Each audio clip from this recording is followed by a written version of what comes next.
శ్రీ సీతారామచంద్రస్వామి పరబ్రహ్మణ్యే నమః.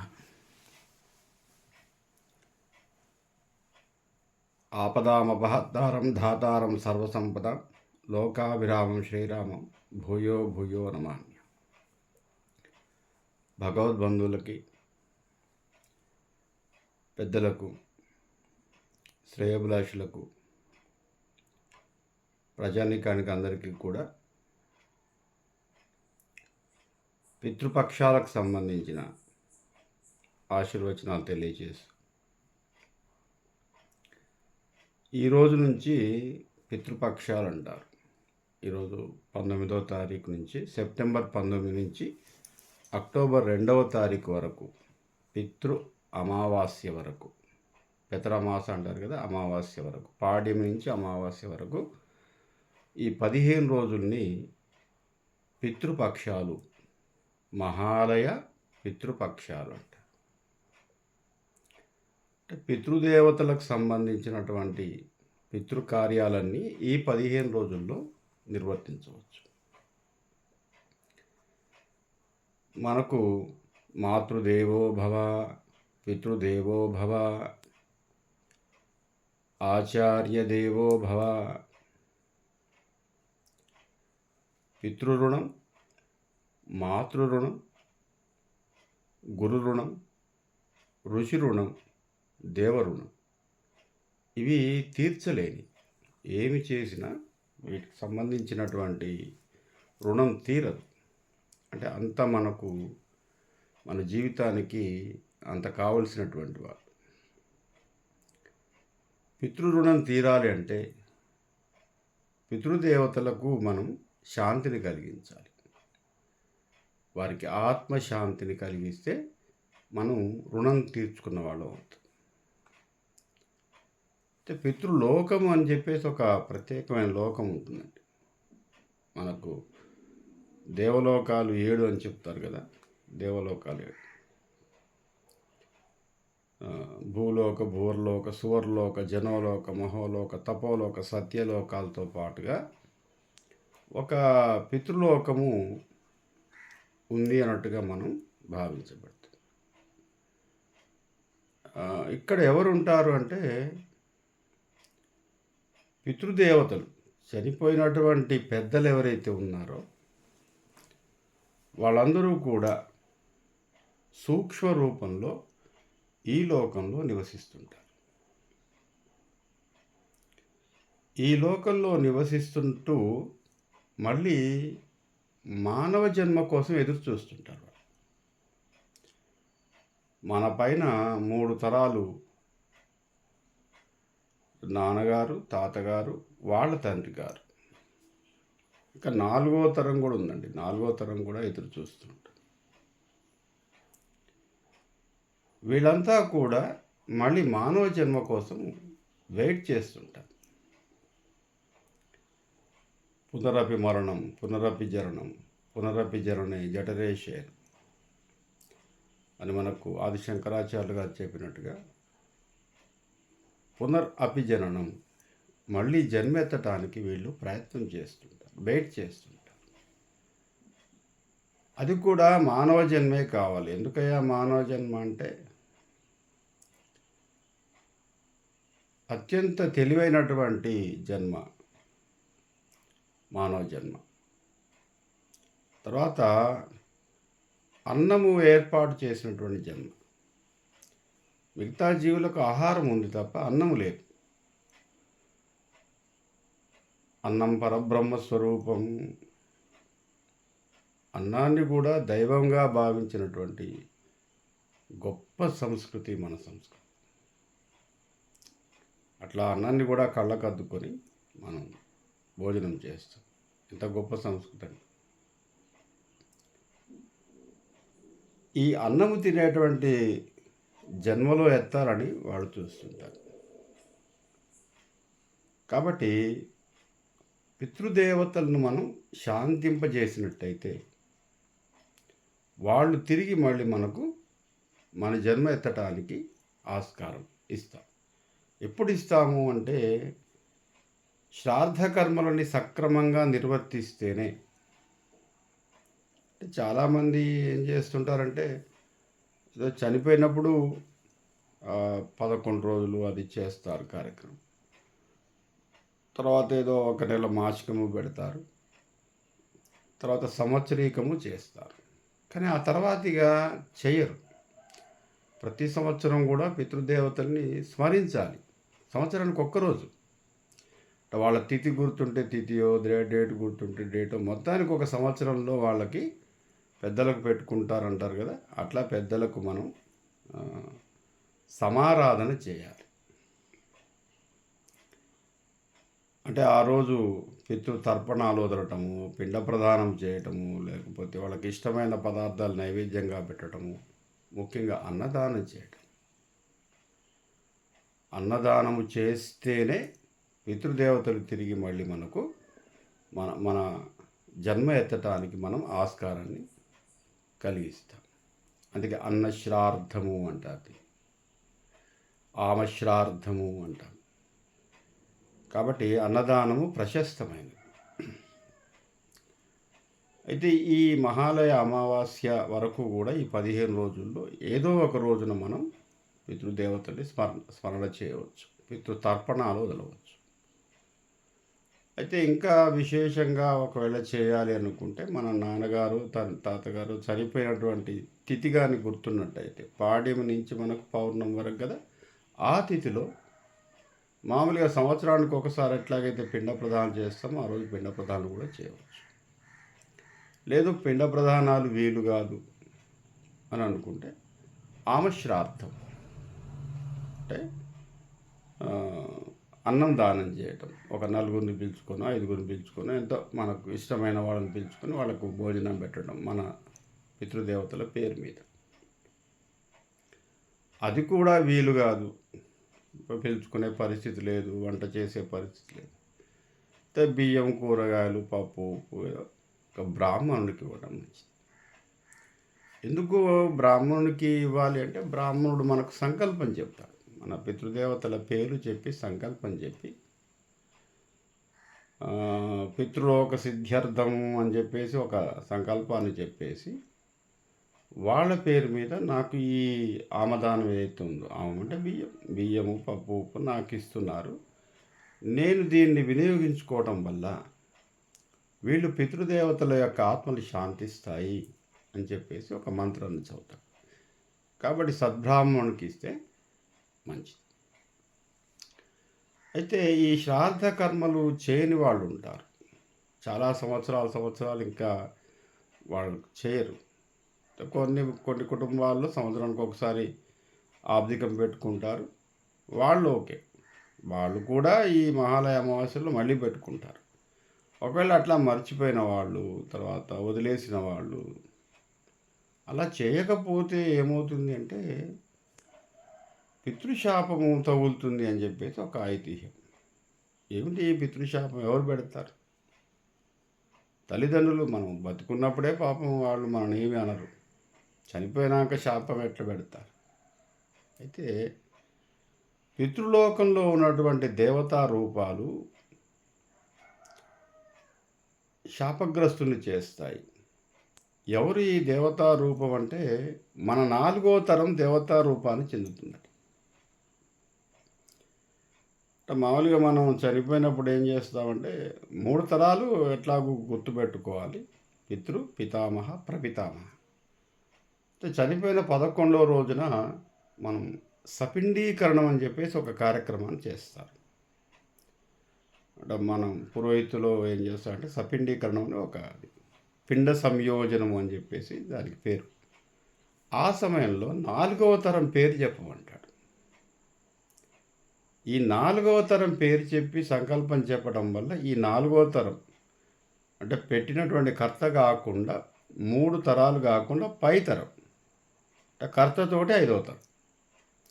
ఆ 4వ తరం ఏమైపోతుందంటే అది పెద్దల్లో కలుపుతారంటారు, పెద్దల్లో కలిపేస్తారు. ఇక ఆయన పేరు రాదు. మళ్ళీ మనం ఆబ్దికం పెట్టేటప్పుడు పితృ, పితామహ, ప్రపితామహ ఆగిపోతుంది. సపిండీకరణలో మాత్రమే ప్రప్రపితామహ అని చెప్పేసి 4వ తరం చెప్తారు. ఆ 4వ తరాన్ని పితృలోక ప్రాప్తి అని చెప్పేసి ఆ నాలుగో తరం ఏం చేస్తాడట? సూక్ష్మ రూపంలో ఉన్నటువంటి ఆత్మ, అరే నాకన్నా ముందున్న 3 తరాలకు వీడు సరిగ్గా చేయట్లేడు. కాబట్టి కొంచెం శాపగ్రస్తుల్ని చేస్తారు. తద్వారా మనకు కొంత ఏదో అనర్థం జరుగుతుంది. ఇంట్లో ఏదో ఆహ్, సంతానహీనము కలగవచ్చు. లేకపోతే ఇంకేదో గృహహీనము కలగవచ్చు. రోగగ్రస్తులము కావచ్చు. లేదా ఆలస్య వివాహం కావచ్చు. ఆలస్య సంతానం కావచ్చు. ఇట్లా ఉండవచ్చు అని చెప్పేసి మనకు పెద్దలు చెబుతున్నారు. ఈ 4వ తరము దేవతా రూపం. ఆ దేవతా రూపంలో ఉన్నటువంటి పితృదేవుడు మనను కొంచెము ఆగ్రహిస్తాడు. ఏది ఇవి చేయకపోతే.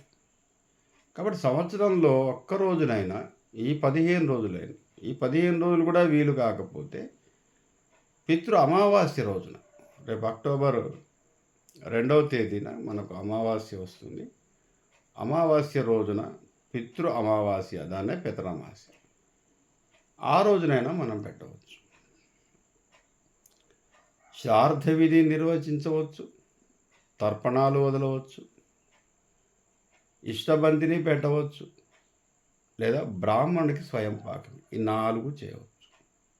4 ఏదో ఒకటి చేయవచ్చు. మనకి ఏది అనుకూలంగా ఉంటే. కానీ తప్పకుండా పెద్దల యొక్క ఫోటో కానీ ఏదైనా ఉంటే, అంటే తండ్రి గారి తల్లి గారు గతించినట్టయితే వారి ఫోటో పెట్టేసి ఒక దీపం పెట్టేసి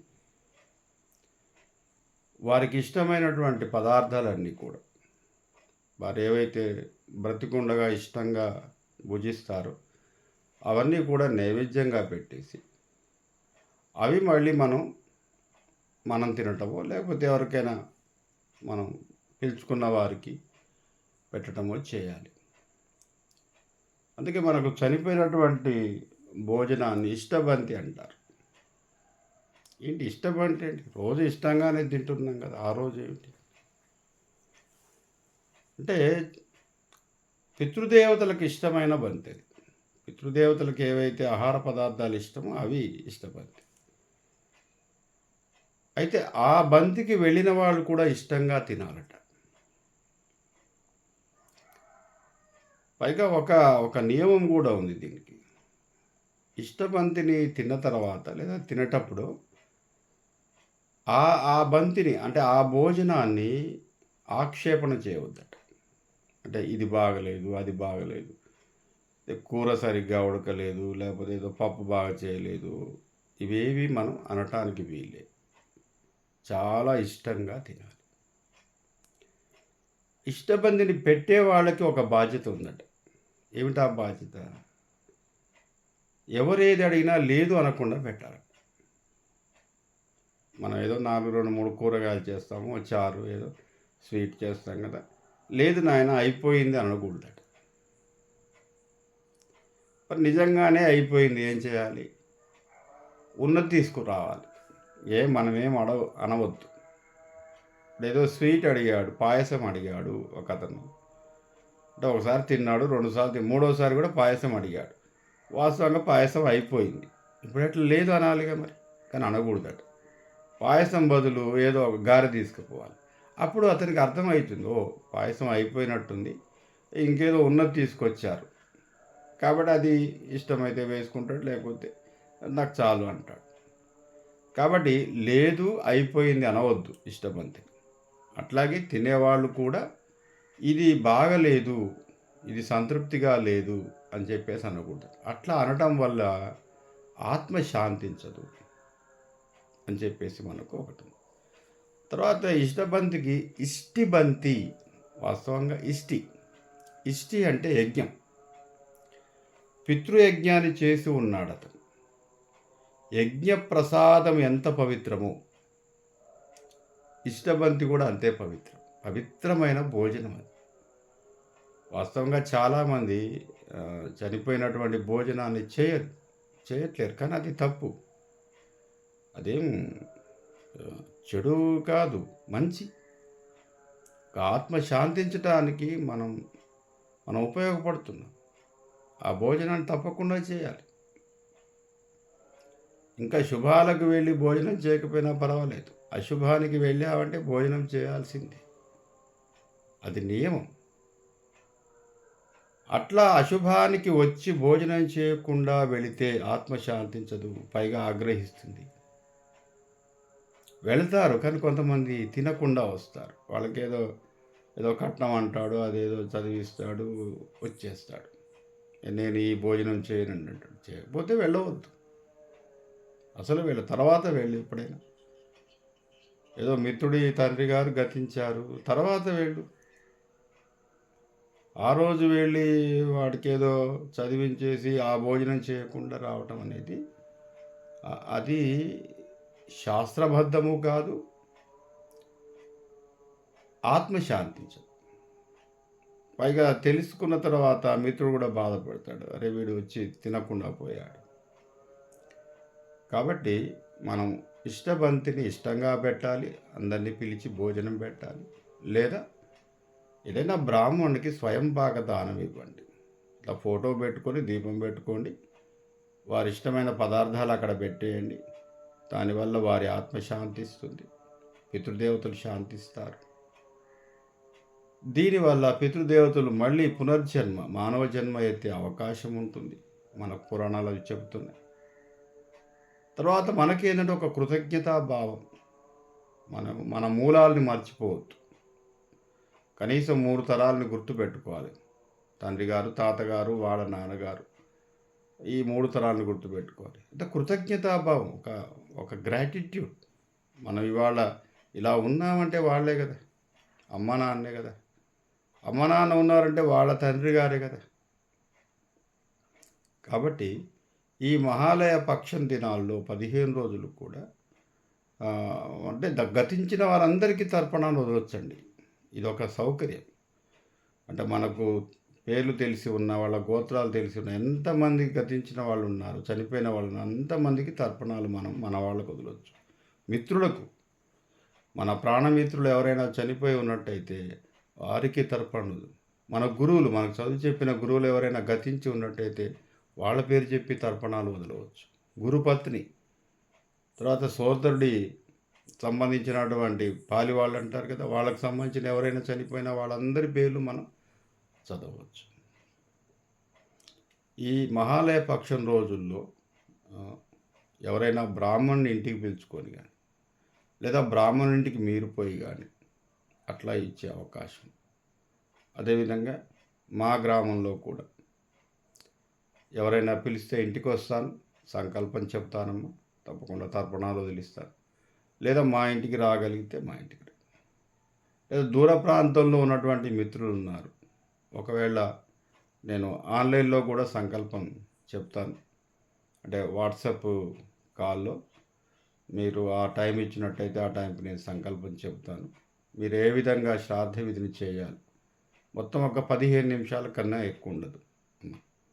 పిండ ప్రధానం అయితే ఎక్కువ ఉంటుంది సమయం, అది కూడా చేయిస్తాను ఒకవేళ మీరు ఆన్లైన్లో. కానీ మామూలుగా శ్రాద్ధ విధి, తర్పణ విధి మాత్రం ఒక 15 నిమిషాలు ఉంటుంది. నాకు ముందు రోజు ఫోన్ చేసినట్టయితే పలానా రోజున నేను ఆన్లైన్లో మీకు ఆ సంకల్పం మంత్రం చెప్తాను, మీరు చేయిస్తాను. ఇక దక్షిణం మీ శక్తి, ఇంత అని ఏం లేదమ్మా, మీ శక్తి కొద్దీ నాకు దక్షిణని పంపించవచ్చు. కాబట్టి 15 రోజుల్లో మనం మహాలయ పక్షాన్ని ఆచరించి పెద్దవారందరినీ కూడా స్మరణ చేసుకొని వారికి కావలసినటువంటి ఇష్టమైన పదార్థాలు వండి వారికి నైవేద్యంగా పెట్టి మనం భుజించటం, వీలైతే ఓ 10 మందికి మనం భోజనం పెట్టడం. భోజన దానం చాలా ప్రశస్తమైనది. శ్రాద్ధకర్మలో ఆమశ్రాద్ధము అంటే అదే. మనం బ్రాహ్మణుడు ఇంటికి వచ్చేసి 11వ రోజున ఎంత క్రియ చేస్తాడో దానికి ఎంత ప్రాధాన్యత ఉందో ఇష్టబంతికి అంతే ప్రాధాన్యత, 50-50. ఇంకా ఈ మంత్రం తగ్గినా, ఈ పిండ ప్రధానాల్లో ఏమైనా లోపం జరిగినా ఇబ్బంది లేదు, కానీ భోజనంలో ఇబ్బంది జరగకూడదు. వీలైనంత మంది, ఎక్కువ మందికి మనం భోజనాన్ని పెట్టే ప్రయత్నం చేయాలి. అది ఎందుకంటే అన్నార్తులు, అన్నము తినేటువంటి జన్మలో పుట్టాలను చూస్తూ ఉంటారు. కాబట్టి అన్నార్తులైనటువంటి పితృదేవతలకు మనం తప్పకుండా మనం అన్నాత్ సర్వభూతాని. కాబట్టి ఆ అన్నం దానం చేయటం వల్ల, మృష్టాన్న భోజనం చేయటం వల్ల మనకు పితృదేవతలు ఆత్మశాంతిస్తుంది.